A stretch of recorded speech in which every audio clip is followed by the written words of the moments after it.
guys, so we're gonna attempt to start this thing. So I got it off the engine stand, okay, and there's still a few things I need to do right now before we try to start or anything like that. We got to get the rear main seal on, because when it was on the stand you really can't get to that. So we're gonna do the rear main seal. I got to clean up the block plate. I have that sitting over here somewhere. Yeah, right there. And clean that up, get that on there. I picked up just a basic stock replacement flywheel. Okay, not an expensive one, just iron 50-ounce flywheel and a cheap clutch. This is made by Zoom. It's a Zoom clutch. So that's another thing we need to do. We need to do the pilot bearing too. Okay, and so we'll do the we could do the clutch, flywheel, bell housing, block plate, starter, and all that. So we can get all that installed. But right now, let me go ahead and do the rear main seal. So what I noticed was this. So if you haven't been following, this motor here is just a remanufactured Explorer motor. So when I got it, I didn't know it was remanufactured until I found a plate somewhere over here. Yeah, right here. Here's a little plate that says it was remanufactured. So I just noticed that it's got this sleeve. Okay, there's like a metal sleeve around the crank. Now I've heard of those things before where they press those on in order to keep the the rear main from leaking. So it looks in pretty good shape, but yeah, just I didn't know that was there. But I have this tool from years ago that I used that you can use to press in the rear main seal. So I'm gonna get a little oil on this, a little bit of assembly lube on there, and go ahead and tap that in, and then we'll move on to the pilot bearing.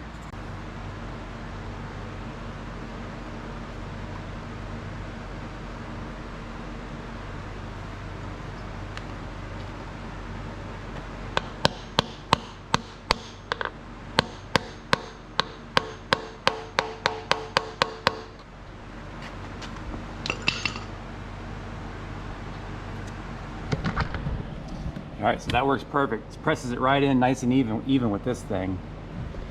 No tapping around the edges, so nice tool to have.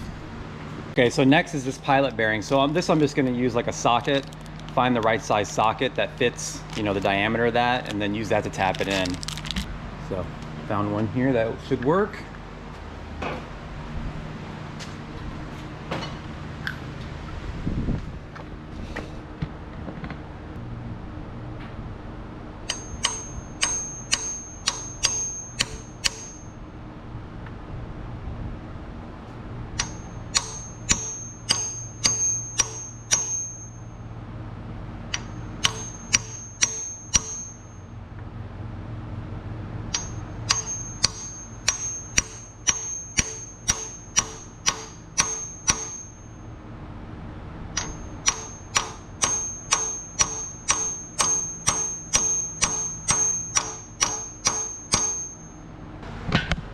All right, so it's bottomed out. You just make sure it's bottomed out all the way around, and yeah, should be good to go.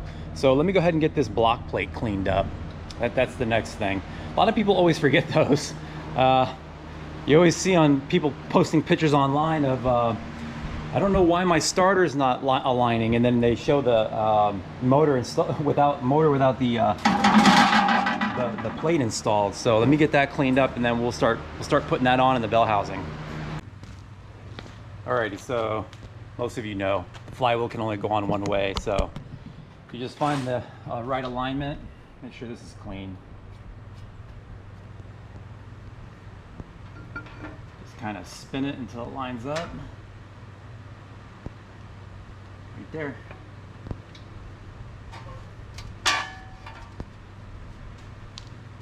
Get at least one bolt started. I'm going to take this back out because I'm going to go ahead and do the a little bit of thread sealer on it, but I just want it to hold it for right now.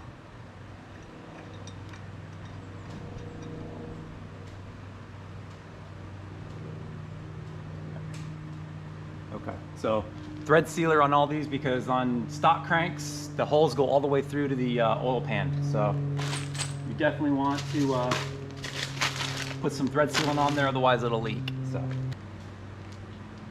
I'm just reusing the stock bolts. I'm not gonna get new bolts or anything like that. I do have a set of ARP pressure plate bolts, so I will use those.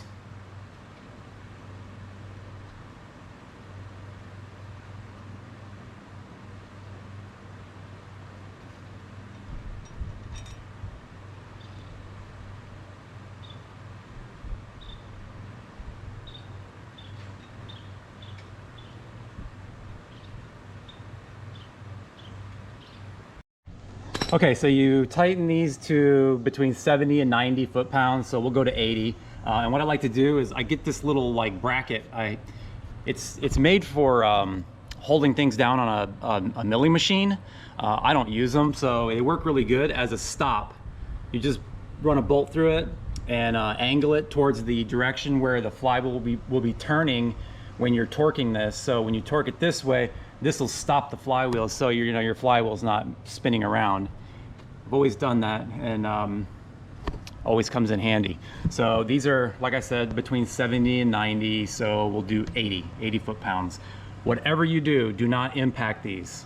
I've done that before, and then after about 10 miles of driving, all the bolts started shearing off and started rattling around in the bell housing. So I learned my lesson on that. That was a long time ago, and so now just a torque wrench.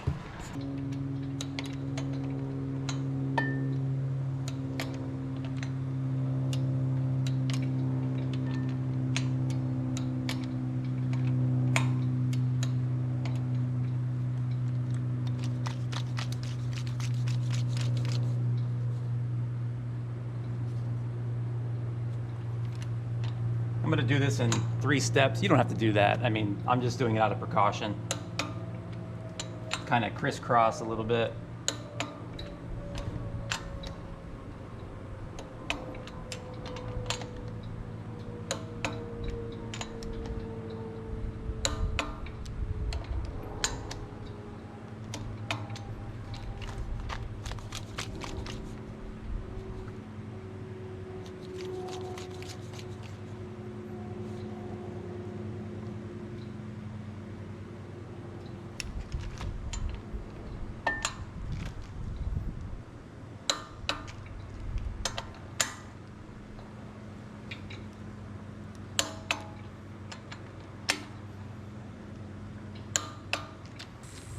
All right, so they got a thing on here that says flywheel side, so obviously that goes that way.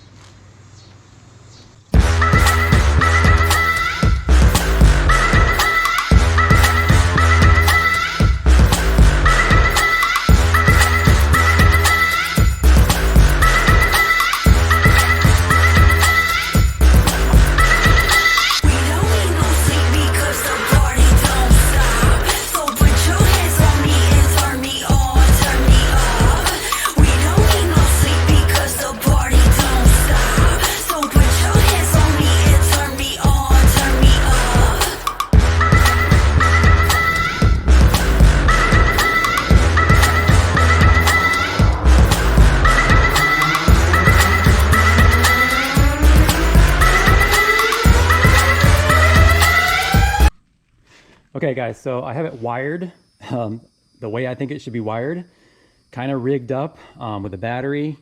We got the starter hooked up. I put some fuel in the carburetor using, I used the fuel pump from the 95 and kind of adapted a -6 onto it just to get the fuel into the bowls. What else? Yeah, I think we can try and start it. I don't know. I literally have not tried it yet. I want to see if it starts. Oh, one more thing.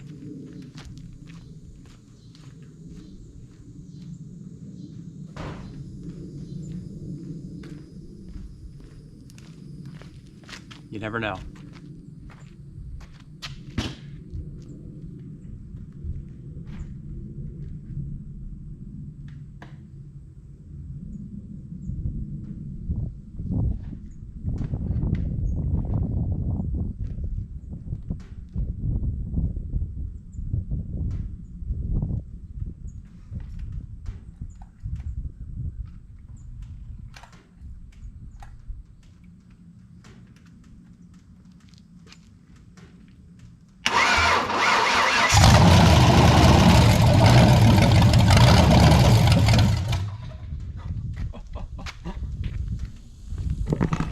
don't believe it. It fired right off.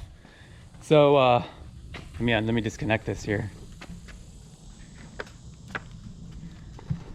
So I know I planned the other day, I was telling you guys about the distributor, how I wasn't happy with it.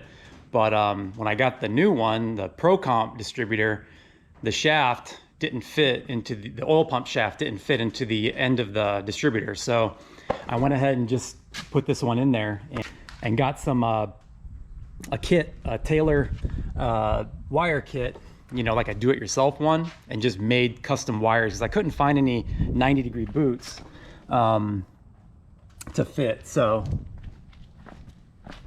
yeah, everything looks really good. I can't believe it just fired right off. So the way I set the timing was I put it at top dead center, zero, you know, put it on 0 degrees on the balancer. And then pretty much what I did was I advanced it to 12 degrees and then lined up the distributor on the #1 spark plug. So I already kind of timed it a little bit prior to trying to start it. So it started right up. Let's see if we can start it again, get it to idle a little bit longer.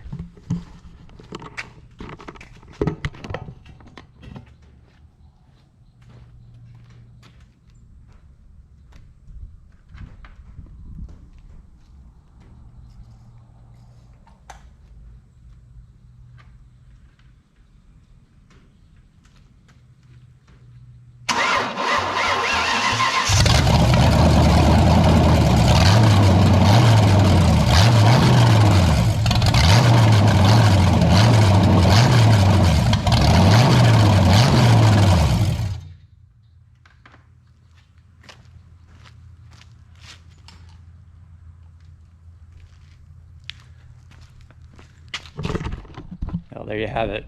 It runs. So good thing is we know that the MSD box works. We know that the timing is definitely, you could tell it was off, and I'm not going to try to hook a timing light to it and see if I can get it to time because I have to kind of rev it in order to keep it running because there's no fuel pressure. So it's just going off whatever's in the bowls. Plus we don't have any water going through it, so I don't want to overheat it either, even though it would take a while to overheat.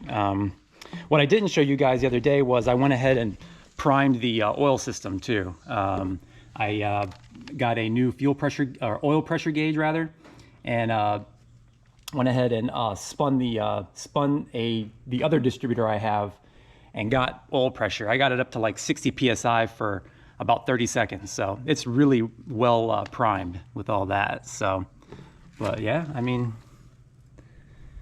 blew a little bit of smoke, but that's a pretty well, that's a given on startup, you know, because I had WD-40 all in the cylinders. I had, you know, all the oil that I used to assemble it with. So a little tiny bit of smoke coming out of there is no big deal. Sounded pretty good. It sounded like it was happy. When I touched the throttle, it was revving up really quickly. So a little bit of oil right here. I don't know why. Could have just been on the balancer and then it slung when it started, but I don't see any other leaks or anything. A little oil right there, but I need to check this fitting. That could be that fitting leaking.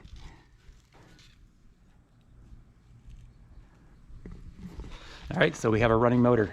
Anyway, so that's gonna do it for this video. Just wanted to show you guys starting it up. I'm happy the way everything's going. Know everything works. Distributor, I'm just gonna use it. I mean, whatever, you know. A lot of people do use those. I don't know how the vacuum advance is gonna be. I know that there's ways to modify those to give you a better advance curve. I don't know, but it's not a big deal. Like I said, I want to drive this just street driving. So anyway, that's gonna do it, guys. Hope you enjoyed the video. Check you all next time.